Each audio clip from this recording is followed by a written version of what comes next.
بسم اللہ الرحمن الرحیم۔ عدم خشوع کی تعریف یہ ہے کہ بندہ جب بارگاہ الہی میں حاضری دیتے وقت کوئی بھی عبادت ہو تو عبادت میں دل نہ لگنا، اس کو عدم خشوع کہتے ہیں۔ تو بندہ عبادت کر رہا ہے، قرآن پڑھ رہا ہے، نماز ہے، روزہ ہے، حج ہے، زکوٰۃ ہے، ذکر الہی ہے، دیگر اللہ تعالیٰ کی عبادات ہیں، اعضاء تو کر رہے ہیں لیکن دل اللہ کی طرف راغب نہیں، دل کا رجوع اللہ کی طرف نہیں ہے، تو اس کو کہتے ہیں عدم خشوع۔ اور یہ ایسی مہلک بیماری ہے، یہ بھی ایسی ایک روحانی مرض ہے کہ یہ بندے کے ثواب کو کم کرتی چلی جاتی ہے۔ شیطان سب سے پہلے اپنی اولاد کو، اپنے نمائندوں کو لے کر جو مسلمان ہیں، مومنین ہیں، ان کی عبادتوں کے اندر عدم خشوع پیدا کرتا ہے، ان کو کم کرتا ہے پہلے، پھر وہ کیا ہوتا ہے، آہستہ آہستہ کم ہوتے ہوتے ہوتے بالکل وہ ختم ہو جاتا ہے، تو عبادت صرف برائے نام رہ جاتی ہے۔ تو جب عبادت برائے نام رہ جاتی ہے، جب اس میں اللہ کی محبت نہ ہو، اللہ کی بندگی نہ، توجہ نہ ہو،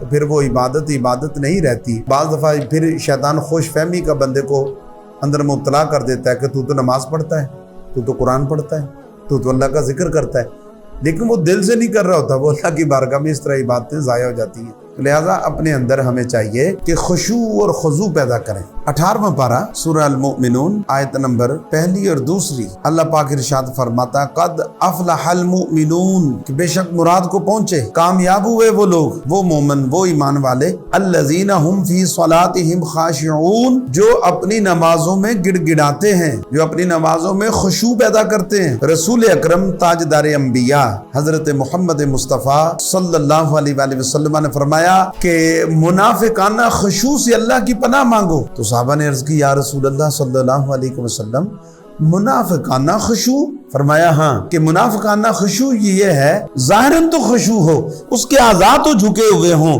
لیکن اس کا دل اللہ کی طرف نہ ہو، دل میں خشوع نہ ہو، یہ منافقانہ خشوع ہے۔